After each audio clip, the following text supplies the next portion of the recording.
Hello and welcome to End of Life University. This is your host, Dr. Karen Wyatt, and I'm so glad that you've decided to join us today for this very special interview. I've been looking forward to this for a while, and I'm sure that today you're going to find some information that will be useful for you and probably learn some things that you didn't know before. So I'm happy to welcome my special guest, Esmerelda Kent.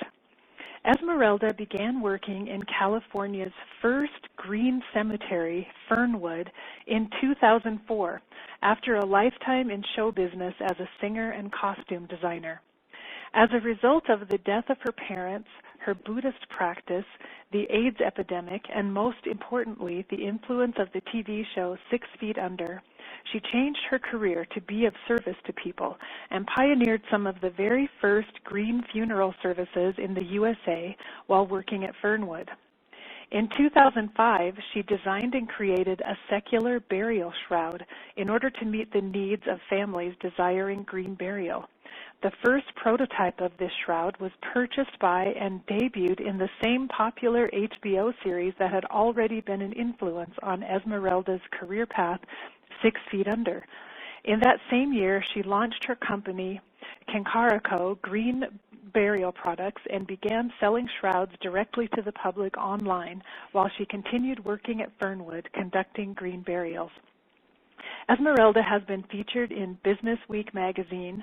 She was awarded the Eileen Fisher Business Grant for Women Business Owners in Sustainable Business, and she has been a speaker for the International Cemetery, Cremation, and Funeral Association annual convention on several occasions. Esmeralda also started 21st Century Death Care, a national and international referral service for customers seeking green services in 35 U.S. states, in hundreds of family-owned funeral homes, as well as in Canada and Australia. Esmeralda is a mother of 2 adult children. She has 2 grandchildren also, I believe, and she lives in San Francisco, California. Esmeralda, thank you so much for being here today, and welcome to End of Life University. Thank you, Dr. Karen. Well, I've been excited to talk to you for multiple reasons.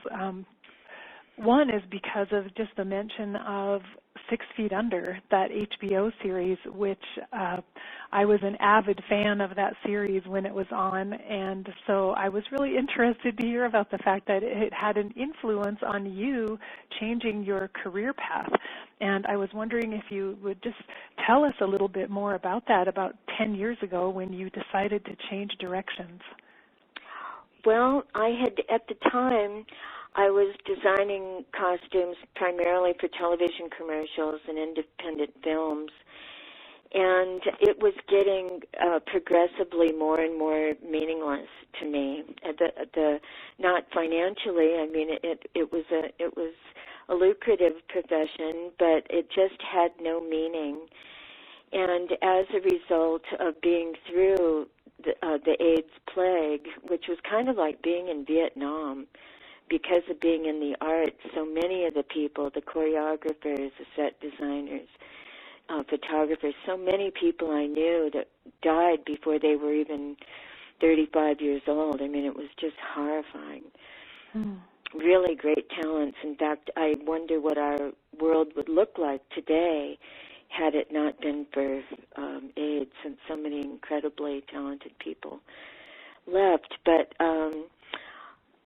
so that show and the 2 brothers that were seeing it from 2 different perspectives, and the mother, there wasn't a character on that show, and the daughter, that I didn't really respond to on a deep level. But David, who was the more conservative funeral director brother, that level of being available to people 24 hours a day and really being there to help people really affected me, that seriousness. And just, I mean, the funeral industry gets a really bad rap for a lot of things, but those people are available 24 hours a day in times when it's very difficult for most people. And from my Buddhist practice, our whole our whole intention is to be of service to others. And so it just made perfect sense to me that that's what I wanted to do. As soon as I made that determination, it's like the entire universe conspired to make it happen. It happened so amazingly. How fascinating. And so you really endured quite a bit of loss in previous years then, so you had already been through this process of seeing your colleagues and coworkers die and going through the whole funeral process with each of them. And then I can see why the onset of this show, 6 Feet Under, it was really ahead of its time in many ways. Just presenting these issues of death and dying in the funeral industry and putting it out there for our culture in particular, which is so averse to looking at the end of life. Well, I think that there's been such a shift, and I always think of it in terms of the 20th century kind of being the age of denial, and the actual genesis of that being that we won the war. Like World War II, we won the war. It was a good war. We won the war. And in reality, my father and many men who fought in World War II were completely destroyed. I mean, they had just as much PTSD as soldiers today, but they weren't allowed to talk about it because of the culture of being a man and being strong and, you know, how could you speak out if we won the war and we were the heroes, you know? But all of these men drank themselves to death pretty much sitting in front of a television set. And in the 50s and 60s, it was just a lot of the children of my generation went through dealing with these PTSD fathers from World War II and this, like, cloaking of denial and the cloaking of the alcoholism and just the whole thing where I never knew adults that told the truth growing up. I mean, you never really knew what was really happening because everything had to look perfect from the outside. And I think especially with the millennial generation today, who shock me, but my generation, you know, in the 1960s just broke through that denial and really craved authenticity and craved real life experience. And for myself, I had my children at home. I really embraced home childbirth. And many other young women did as well, because that was another thing that was hid from us, was having children. And at the time, your husband couldn't be with you. He had to wait in the waiting room. And you had to go to the hospital. I hated hospitals. I've never been in a hospital. And still I've never been in a hospital. I'm very fortunate, I understand now, but the hospital scared me more than having a baby at home scared me, which, you know, I mean, it didn't scare me. I wanted to be in the comfort of my own home, and we didn't go into that blindly. We studied how to exhume the throat and the nostrils and how to take anything out of the baby's throat, how to reposition a baby. We really studied before we did anything like that. You know, how to cut a cord properly. We didn't just go into it blindly. And it's the same now with people who are deciding to have their funerals at home and keep the body for a little while in the home, you know, on dry ice, and have what are like death midwives come and help you.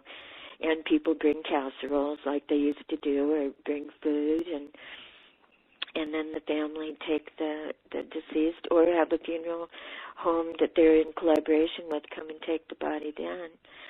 And it's very similar, and it's this breaking through of this denial of life and death, that we're taking those things back because they have profound psychological effect in a very positive way on us to go through the messiness. It's not, as you know, Dr. Karen, being a doctor, I'm calling you Dr. Karen. I know your last name is Wyatt, but I like calling you Dr. Karen, if you don't mind. That's fine.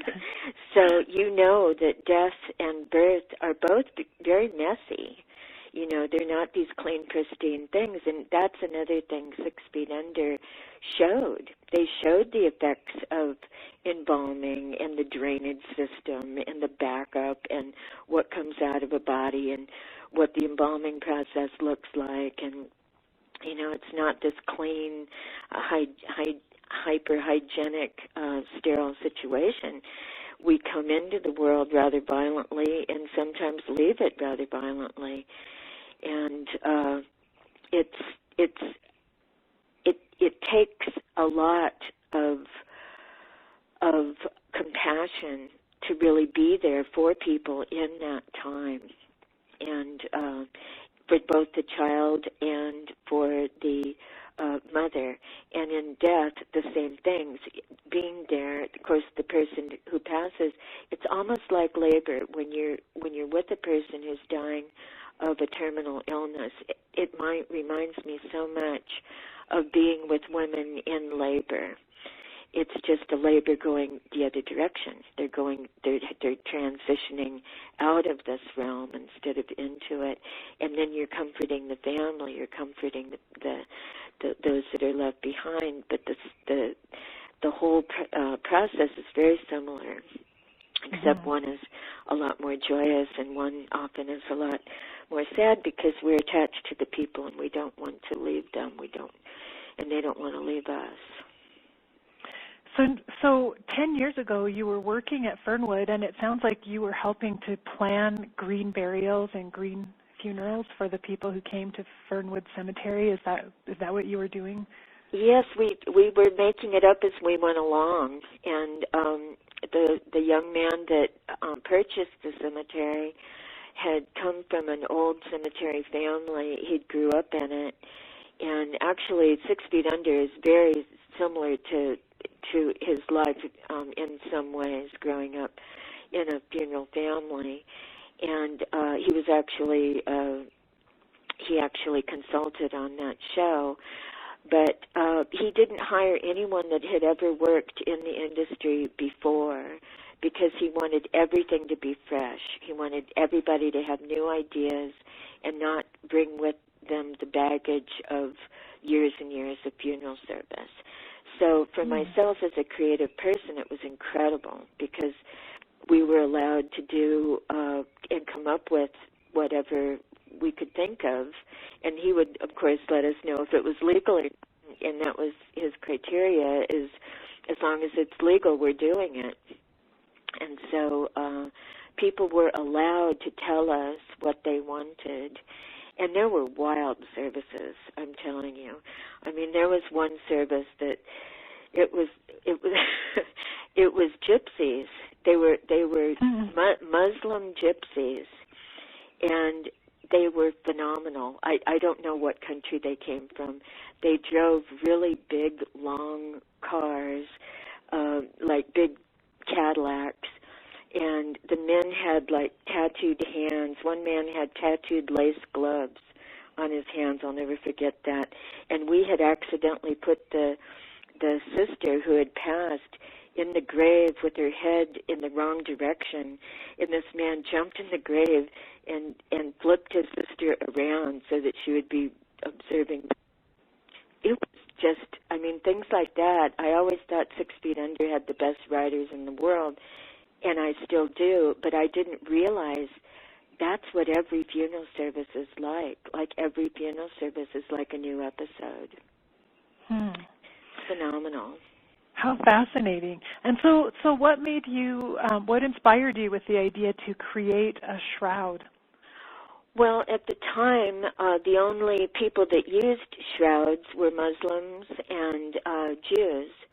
And so in the Muslim service, the body is prepared by the imam in a mosque setting. Everything is done by men. There's 5 different layers of cloth. It's a very high religious ritual, and with the washing of the body and how it's turned and how it's prepared. And of course, regular funeral homes don't know how to do that. And you don't need all of that for a green burial. And in the Jewish tradition, people use the tahara, which are little clothing. It's like little simple clothing that's put on the front of the body as it's in a pine casket, and then the plain wooden casket goes right into the ground. But they're not like a shroud, they're like little clothes, and so that wasn't appropriate. So we were using just pieces of cloth, which is what a shroud is. A shroud is a length of cloth, usually 6 to 9 yards long. But if you're in a busy funeral home, knowing how to wrap that and making it look good, I mean, it looked horrible. It was all wrapped and tied with string, and it looked like a packaged ham. I mean, it just looked horrible. And I thought, we've got to do better than this. You know, I mean, it was organic fabric, but it just was awful. So being a costume designer, I've designed things for aerialists and people doing actions, the body doing actions where the clothing has to work in a specific way. So actually it was perfect to design the shroud because it needed to be able to be lifted. The body needed to be able to go on top of it as opposed to wrapping cloth around it. And we needed handles. I thought that it would work perfectly if the lowering was attached directly to the shroud, as opposed to there are different products out there where they make separate boards and they make separate things that a wrap body are on top of.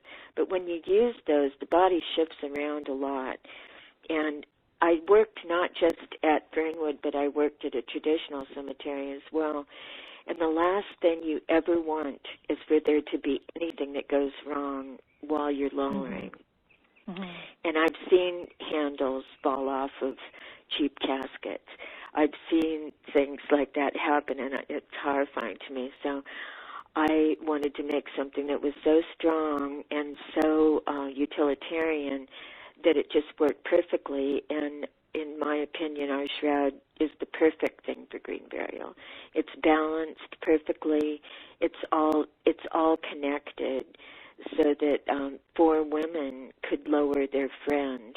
And there's never been anything like that before. But it just, 2 on each side over the grave, you just lower it down, everything stays in the grave, and it's all 100% biodegradable. So I can see why there has been an upsurge probably in the demand and the need for shrouds, because green funerals are much more in demand now than the green burial customs. And so without the shrouds, the choices are limited. Then I guess there are pine boxes to bury people in.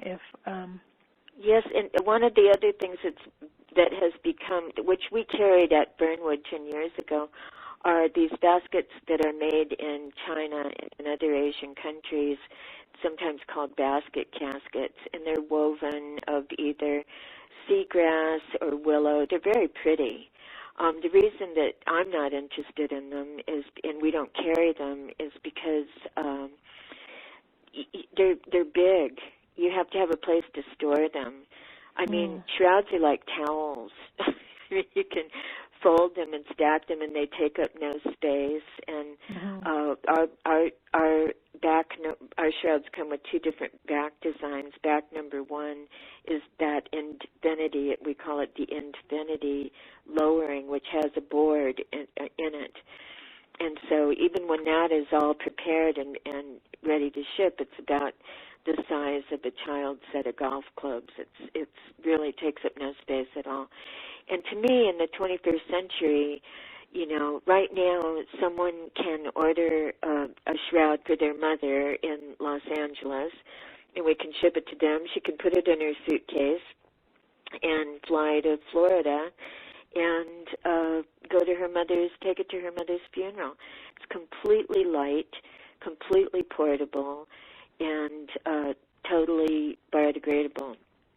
And to me, that's the future. That's what you want. I love the Trappist caskets, which the Trappist monks made, which are beautiful wooden, polished, beautiful caskets. But I wouldn't know how to deal with, a casket weighs 200 pounds. A shroud weighs about 8 ounces. about 8 pounds, 8 pounds. And, the difference is huge. And I love the aspect of something barely being there. It's like it's the barest minimum of what you need to do this job, which I always say it's like the old banana analogy that once you eat a banana, you need to dispose of the peel in a responsible manner.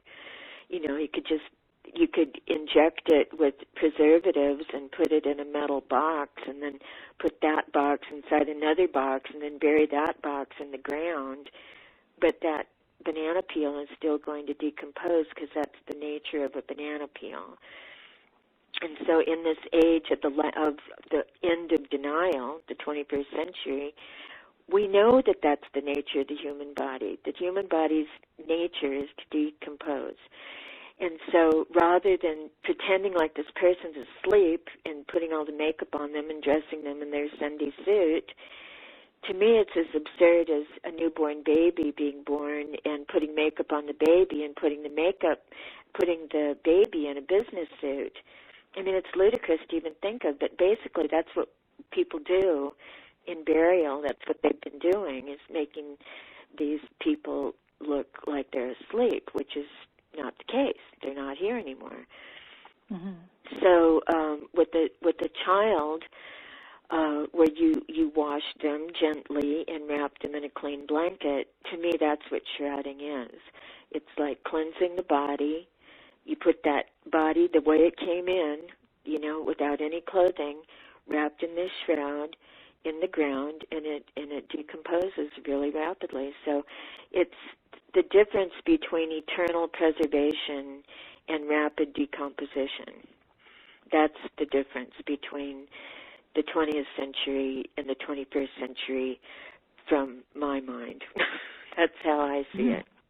And it really requires a mindset shift. It's all about how we in our society look at death and how we think about it. So I see what you're saying. It fit our older culture of denial in the past to want to deny that death exists and to, as you said, make our dead look as if they're just sleeping and they're not really gone. But that doesn't really fit as well in our society anymore, as we're waking up and telling the truth and recognizing what life and death really are. It's true, and I think that for many years after, Jessica Mitford's famous book, The American Way of Death, when that book came out, it kind of cleared the way for cremation. Now, on the other opposite end of the spectrum, what we have a lot of here where I live in California is direct cremation, where maybe the son or daughter of a aged parent, the convalescent home calls them and they say, just cremate them, and then they don't want anything. They don't want any ceremony. They don't want any service. They don't want, they get a plastic box in the mail. A lot of times people don't even pick up ashes at funeral homes. To me, that's tragic.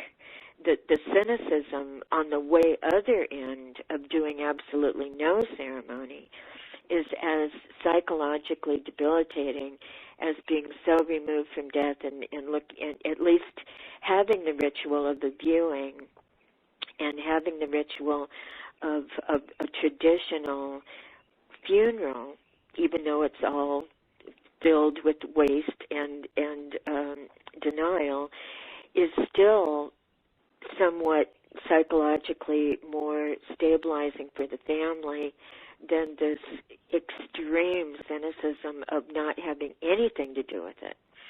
And I think that green burial is the perfect solution in the middle, like from Buddhism we would call the middle way, where the family is involved and they are carrying this casket or this shroud to a grave that is dirt. There's no astroturf over it. It's dirt.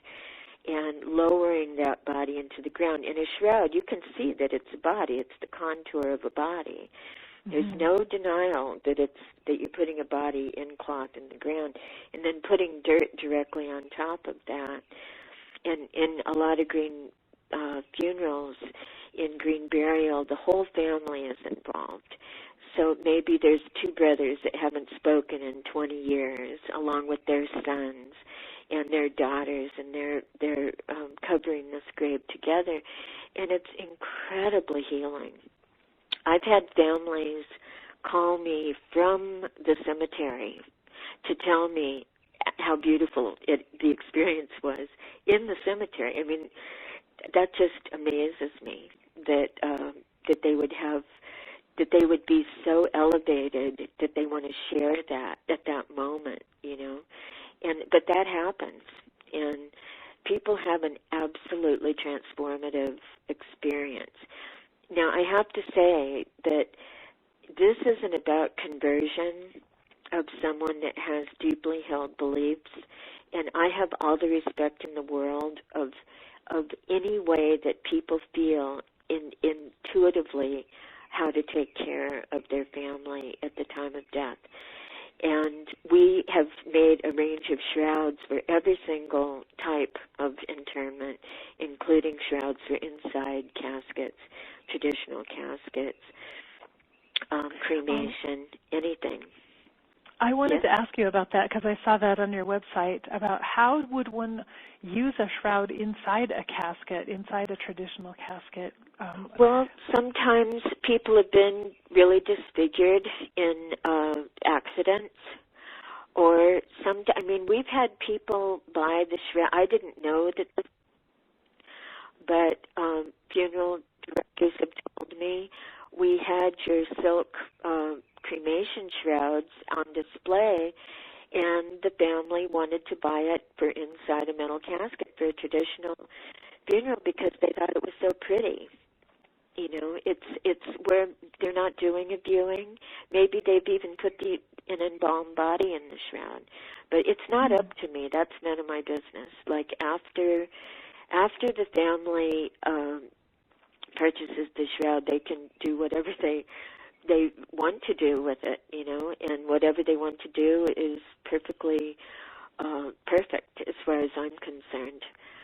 And there are also shrouds that are used in cremation. Is that to shroud the body before cremation takes place? Yes, and and again, this is bringing ceremony into cremation, which it's very much what some people want to do.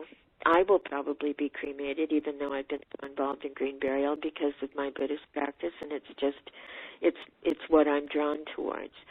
But this has brought a whole new level of ceremony to cremation, where the body, perhaps for someone who has had a long illness, the friends and family can wash the body, wash the hair, and we make a green burial wash that's of floral extract. It's just beautiful. And put that on the body and then wrap them in the shroud and then call the funeral home to come, or in some cases the people will put that body into a container, a cardboard casket, which you need in most states for cremation. Sometimes the families paint those containers. It's very beautiful. And they'll put it in the back of an SUV and drive it to the crematory themselves. This is how things are changing. But like you were saying before, about people knowing about this, these are choices that many people of my generation really want. But the big trick has been to be able to educate the public for the options that are available to them.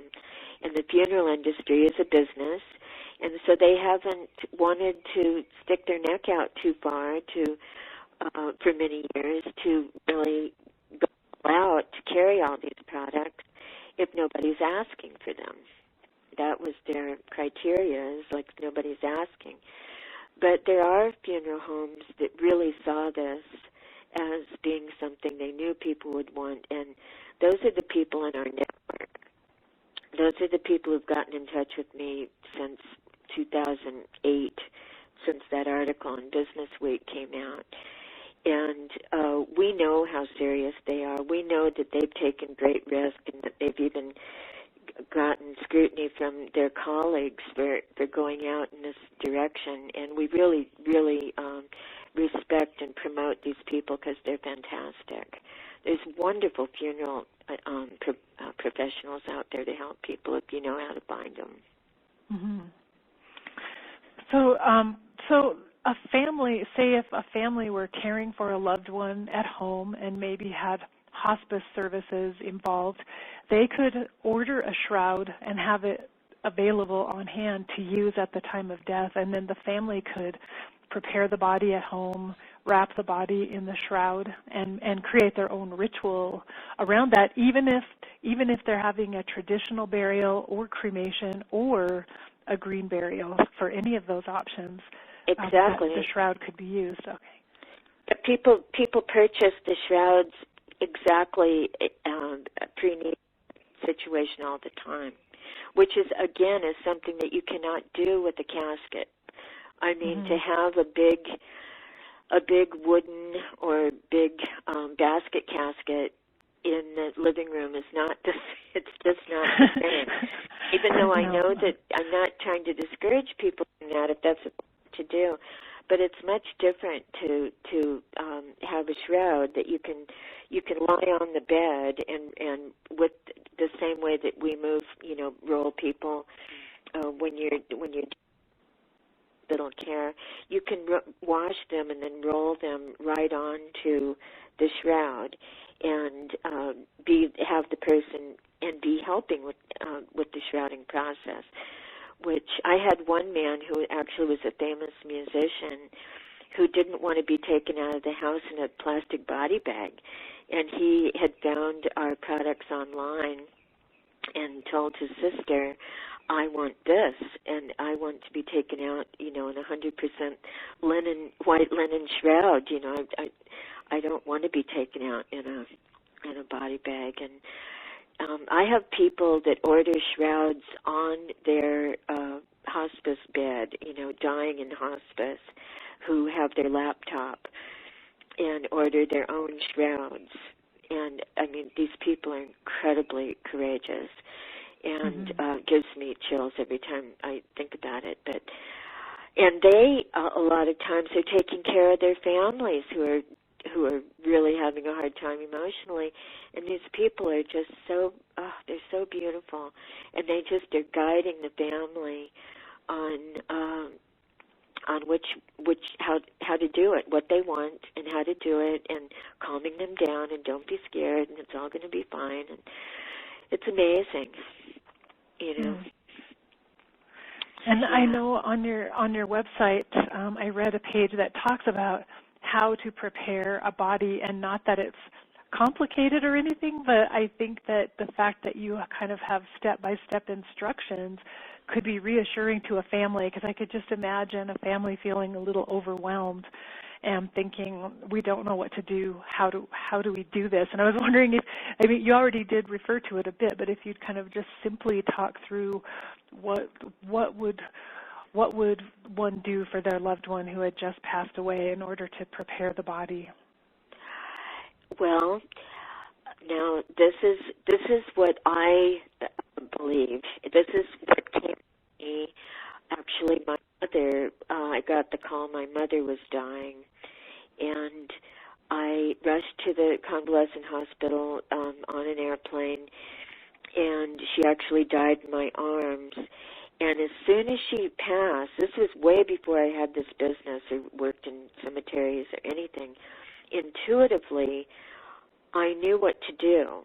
And I washed my mother in soap and water. I had brought this piece of chiffon, and again, I don't know why really, in a state. And I washed her, and I wrapped her in the silk chiffon, the bed, taking all the pills, all of that threw it on the trash, and washed my mother. And through that process, intuitively, I came up with this preparation process, which is not unlike the way people prepared people thousands and thousands of years. it's basically what the Muslims do. It's basically what a lot of more indigenous people do, is washing the body and wrapping.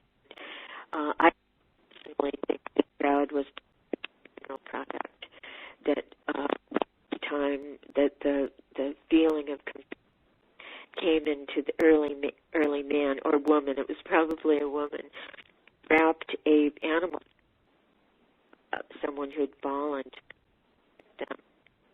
So we devised the green burial wash, and all of our products are based in the rituals and tradition of the ancient world. And so the rose water is something that's used all over the Middle East, but it was also used during the plague, and they dipped rosemary, sprigs of rosemary, in the rose water, and that was to prevent, because of the smells. You can only imagine what it was like in the Black Plague in England, and rose water and rosemary were used to be able to cover that aroma. Now, there's nothing like that when a body passes, nothing any different when they were sick in bed with whatever they were ill with. But washing the body with soap and water, and then placing the green burial wash or any floral water on the body and leaving it there just smells heavenly. And again, it's the process of like when you would wash a child and place them in a clean blanket. Some people use essential oils. They'll use lavender oils or different oils. The ancient Egyptians used a wonderful oil called I think that's the way it was pronounced.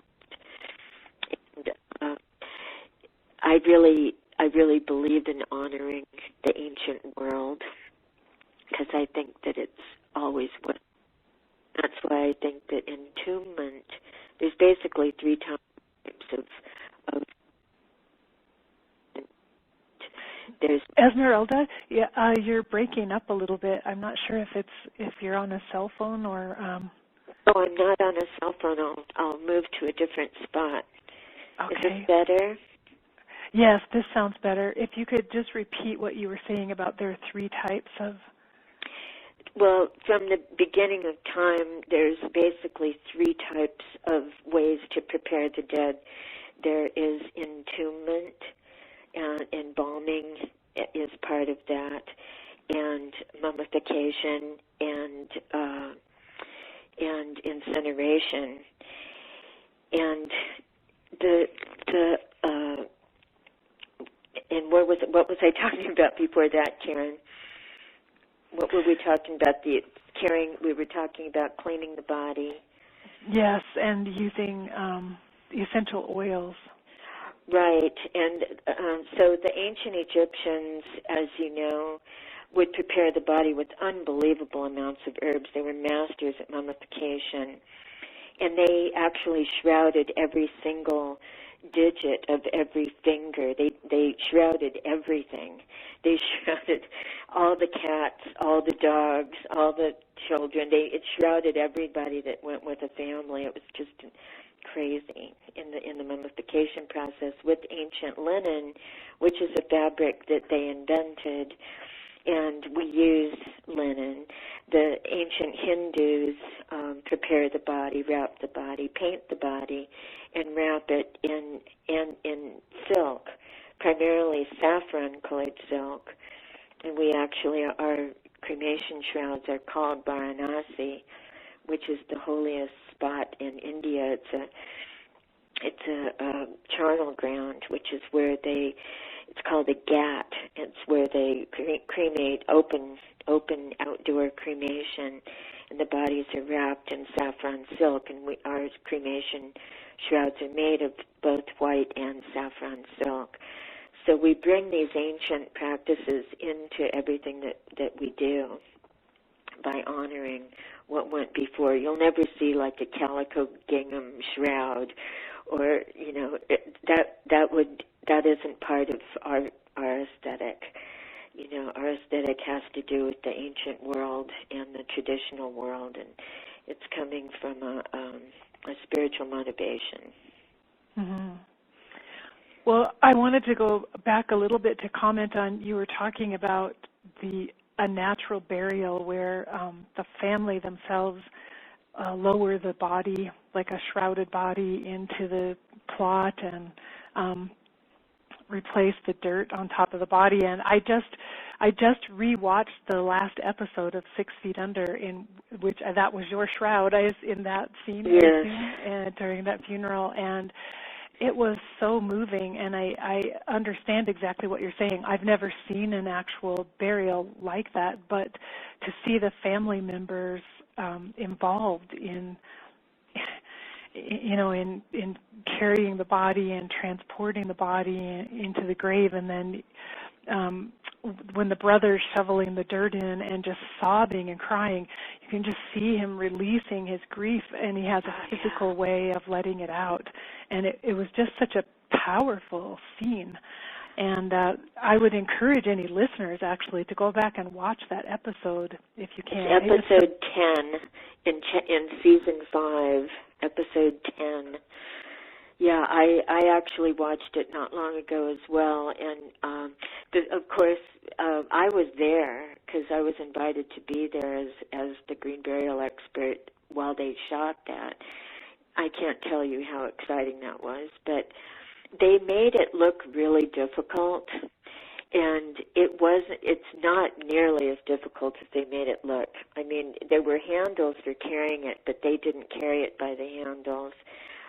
You straddle the grave, and so 2 people are on either side, and it goes down very easily. There's a board sewn into the shroud so that it keeps the whole torso stable.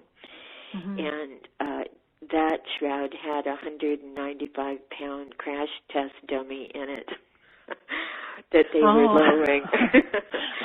But that's exactly true. I mean, that's part of why I love this show so much, is because the character development was so profound that when this character he had shown them a new way to be with people. He actually hugged people. He was physical with people. He even yelled at people at times when he thought they were being horribly selfish.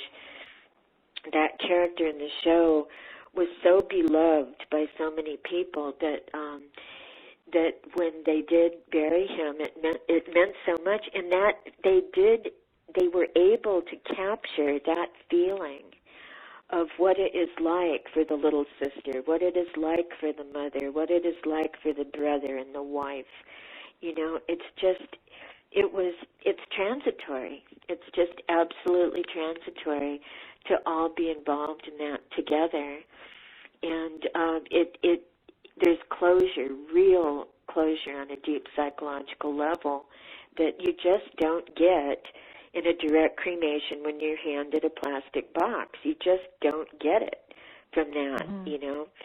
And I understand that even if one needs to do a direct cremation and cannot afford anything but the plastic box, at least have some kind of ceremony when you're distributing these ashes. At least do something.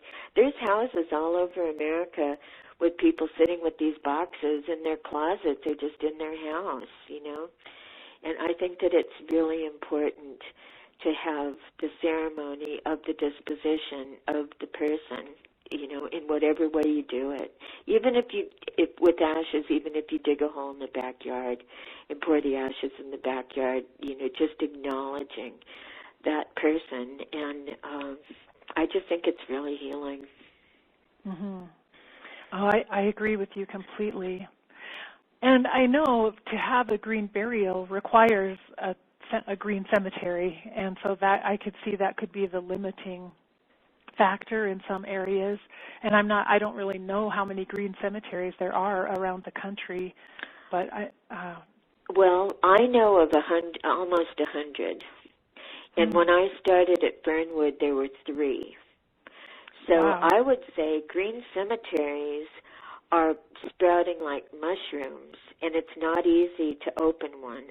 A lot of these that I know about are parts of existing ceremonies that have open green meadows. Maybe they have a forest behind the traditional cemetery, and they have opened part of the forest, or they have a meadow, or whatever, however their land is, they've opened a section, which our criteria is different than the Green Burial Council, which the Green Burial Council, if no one's familiar with them, is also a resource. You can just look up greenburialcouncil.org and find their list of what is available.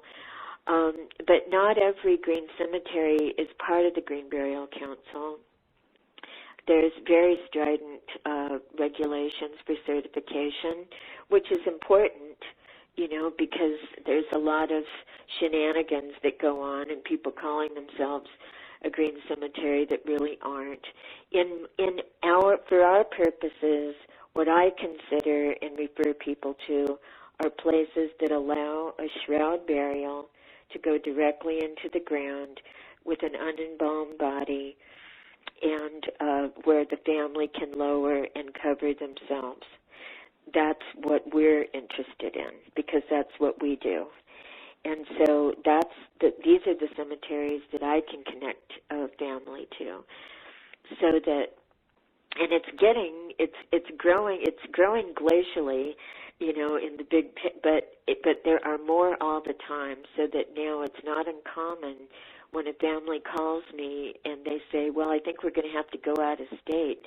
And I can tell them, well, actually, you've got one 45 minutes away, and this funeral home that's only 20 minutes from your house can help you with anything you need to do. And we've worked with them for years, and they know what they're doing. And we're able to do this all the time now. And it's happened absolutely organically, just by being a part of this and really seeing who's been interested, the funeral professionals that have really been on it from the very beginning, just wonderful people. So it's very fulfilling to be able to have somebody that thinks it's hopeless where they are and be able to tell them, well, no, that's not true. And we're in development right now. Our website is under development now to be able to connect people to this network, and also show many more products that are on the website as it stands right now. We've grown exponentially. I wanted to mention your website in case anyone's interested in checking it out. And the name of your company is, I make sure I'm saying it correctly, Kinkaraco? That's true, but if you Google burial shrouds, we're at the top of every Google, Bing, all of the search engines, we're at the top of all of them, just because we've been doing it a long time. You can't pay to be at the top of anything. That's true. We just are because we were the first, and that's why there's people that have looked at the pictures and tried to make something like it, but as far as I'm concerned, if you've not worked in a cemetery and you don't know how to balance a body, anything that is made is they're guessing. So we just love everybody and just keep doing what we're doing and don't worry about what other people are doing. And just do the best we can. Well, it's certainly a valuable service to provide these beautiful shrouds so that families have them available. In this series, I've talked a lot about the fact that my own mother died last year, and I really wish that I had known about shrouds at that time, because I'd heard of shrouds, but it had never occurred to me that I could have used one, and it would have been a really beautiful thing. I took care of her as she was dying, and it would have been a very nice touch to add. And so I'm happy that I know about it now, and I really want to just share this information with other people so that they might plan ahead or just be aware of these deathbed rituals that they could use at home that are so beautiful and lovely and might make a huge difference in how they handle the grief over losing a loved one. Hospice is invaluable, and hospice, green burial, and home funerals are all hand in hand. And I just, my greatest desire is to connect more fully with the hospice community. A hospice worker was with me when my mother passed. She just appeared. I didn't, ever see her before, but she became like an instant sister. She was so kind. She was so loving and helped me so much. I'm an only child, and there was no one else. So it was just really, really great. And I strongly suggest that the hospice workers look at the National Home Funeral Association. It's nhfa.org, and connect with people in your area, because hospice and home funeral, they have training where you can learn to go right from being there with the person to actually going into action and doing what needs to happen to keep that person on dry ice for a couple of days while the family does the vigil, and how to go about all of that. And it just makes perfect sense. And we just love the hospice community so much and really want to connect with them as much as we can. So please, if you're out there and you are involved in hospice, please give us a call. We'll answer any of your questions and be very, very happy to work with you in any way we can, because it's just a natural fit. Well, that's a great point to end our discussion on, that you're here to also help people working in hospice, to give them information and encourage them as well to get involved in this home funeral movement. Oh, yes, because many families think that the hospice people know how to do this. And we've had families call us that say, oh, well, the hospice people will know what to do, and they don't. Not all hospice people know what to do when someone dies, or how to prepare a body on dry ice, or how to, do the different things that you need to do. And so just getting all of this information to everyone involved in the process is really, really helpful. And the National Home Funeral Alliance is another website that I suggest you go to, as well as the Green Burial Council. And, of course, get in touch with us whenever you need. We're happy to help anyone at any time. Well, this has been very helpful to me and inspiring as well, Esmeralda. I've been talking with Esmerelda Kent, and her website for her company is Kinkaraco.com, Kinkaraco.com, or you can just Google natural burial shrouds. Is that correct? No, just burial shrouds. Oh, just burial shrouds. Also, if you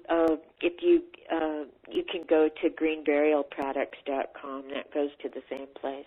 Greenburialproducts.com. Okay, that's good. That's easier. That's easier easy to spell. Okay, Green Burial Products. Well, Esmeralda, it's been delightful to talk with you, and I want to thank you so much for sharing so much information with us and really informing and educating us about these natural burial customs, and really useful information that we can all take home with us. So thank you. Well, thank you, Dr. Karen, and I just really appreciate you being part of the education process of the public. And on a parting note, in regards to your mother and about wishing you could have shrouded your mother, I just want to suggest that at some point when you're sitting quietly, maybe early in the morning, just with your eyes closed, just envision your mother shrouding her in light. Just imagine her and just wrapping her in this beautiful golden light.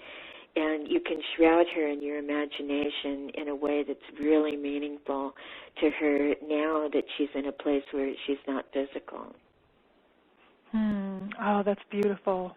Thank you so much, Esmeralda, for sharing that. You're welcome. Thank you so much.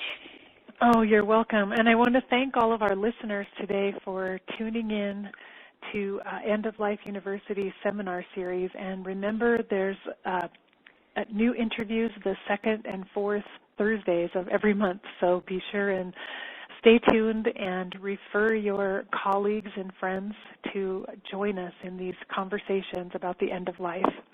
Thank you and take care.